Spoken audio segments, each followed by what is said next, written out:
જૂનાગઢના ગિરનાર પર્વત પર ગોરખનાથજીની મૂર્તિ ખંડિત કરવાના કેસમાં પોલીસે 2 આરોપીને ઝડપી પાડ્યા. ખુદ મંદિરના પગારદાર પૂજારીએ જ મૂર્તિ ખંડિત કરી હોવાનું સામે આવ્યું. 5 ઓક્ટોબરે મૂર્તિ ખંડિત થઈ હતી અને ત્યારબાદ સાધુ સંતોમાં ભારે રોષ ફેલાયો. પોલીસની તપાસમાં હાલ પગારદાર પૂજારી કિશોર અને દુકાનદાર રમેશ ભટ્ટ સામે આવ્યું છે. આરોપી કિશોર મંદિરમાં પગારદાર પૂજારી તરીકે કામ કરતો, પરંતુ ઘણીવાર મંદિરમાં આવતી દાનની રકમથી અટકી કરતો હોવાનું પણ સામે આવ્યું છે. પોલીસની તપાસમાં ખુલાસો થયો કે આરોપીએ લાઇમલાઇટમાં આવવા માટે આ કૃત્ય કર્યું હતું. આરોપીઓ ઈચ્છતા હતા કે આ ઘટનાથી તેમની સોશિયલ મીડિયામાં ચર્ચા થશે અને વધુ લોકો અહીં આવશે.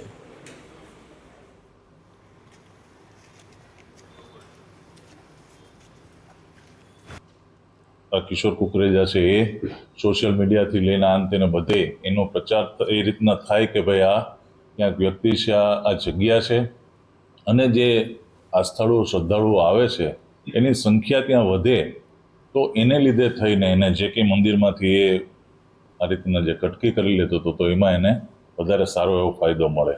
અત્યારે પ્રાથમિક તપાસ દરમિયાન આટલું જણાય એવું છે. હજી વધુ તપાસ ચાલુ છે.